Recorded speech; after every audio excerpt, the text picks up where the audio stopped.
We love hanging out with people wherever it was, our house in Florida or our place in Alaska, but drinking cold beer, camping, whatever it is. Um, Beer always kind of was part of who we are as a couple. We had become really passionate about farmhouse and saisons and open fermentation and sours, and we really felt like Greenville would be a good place to do that. So kind of everything was happening naturally. We came here and we didn't know for sure if we would stay when we were transferred here in the Coast Guard, but things started to fall into place pretty easily. And so it just became kind of that next step for us when it was like time to move and transition out of the Coast Guard military kind of life, and it was time to move on.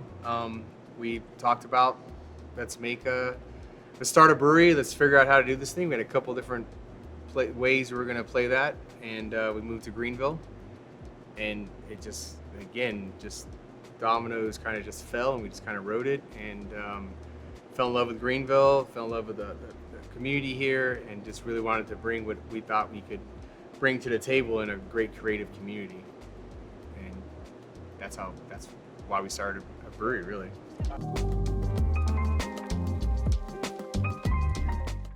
Yeah, I would say hang on tight because you're about to, just be in a whirlwind and a roller coaster of things that you didn't even know that you would have to make a decision on, things that you absolutely don't even want to find out more about, but you have to.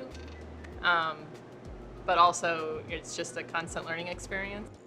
Brewer to business owner, I'd probably throw in, you have no idea what it's about to become. Making beer is one thing, making great beer is a whole nother thing. It's probably the hardest thing I've ever done in my life. Maybe one mission I did in the Coast Guard that could probably match it right now, but it's hard. Like it's not easy. It's not as easy as just making a beer and people are gonna come buy it and grab it. It's definitely worth it, but it's not an overnight switch where you can just flip it. Like, I'm starting a brewery now because everyone used to come to my garage and drink my home brew. First step is that was free beer, and when someone wants to come and pay for your beer, then you know you have something. The next step is you as an individual need to be really open to criticism. You need to be really open to changing and evolving on a continual basis. It's not cut and dry as I'm just going to do my thing and this is going to work. It's very difficult to do. But again, it's worth it. It's just there's a gut check involved quite often. Yeah. So I hope that doesn't sound too pessimistic or fast, but Yeah. because it's not pessimistic. It's just It's real. it's more realistic. Like, there's a lot of gut check that goes on in this industry.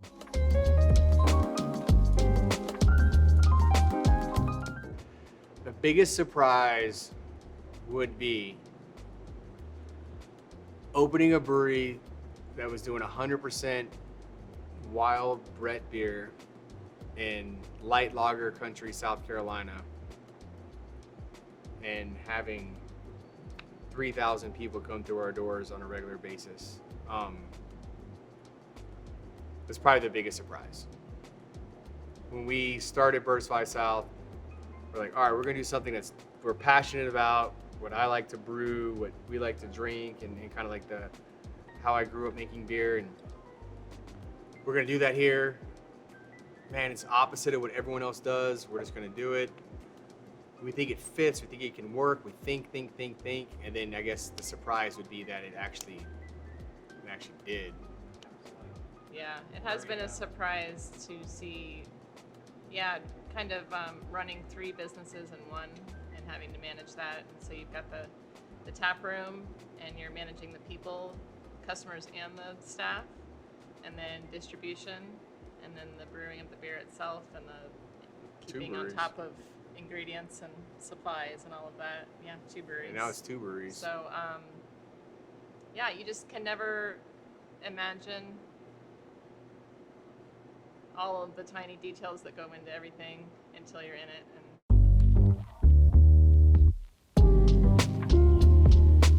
when you're doing this thing, it's an going process. You're always involved in this thing.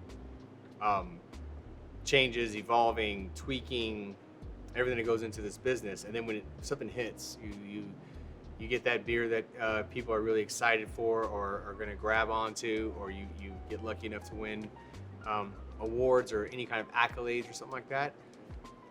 I mean, the initial feeling is, it's honestly, it only lasts about 5 minutes for me. I feel it. It comes over me. I'm like, baby, we did this thing. She's way more exuberant and celebrating than I am with things like that. Because I always say, like, now that we've won that, now we got to stay there. It makes me drive even harder, actually, is what it does for me. As far as our team goes, we celebrate the shit out of them after we win an award, because so much of what they do and put into this thing is that. I mean, they are the ones that have actually like helped us get to that level. I feel like my vision and madness and everything that I can throw at them, it only goes so far without execution and people that buy into the madness, let's call it. And so I'm more happy for them as a company. Like when that stuff happens, I'm just like, I can't wait to like share this and see the guys again, the girls again, when something like that happens. Me on the personal side, it just makes me go, well, now they know where we're at, so we have to keep on doing this thing. It makes me drive even harder personally. But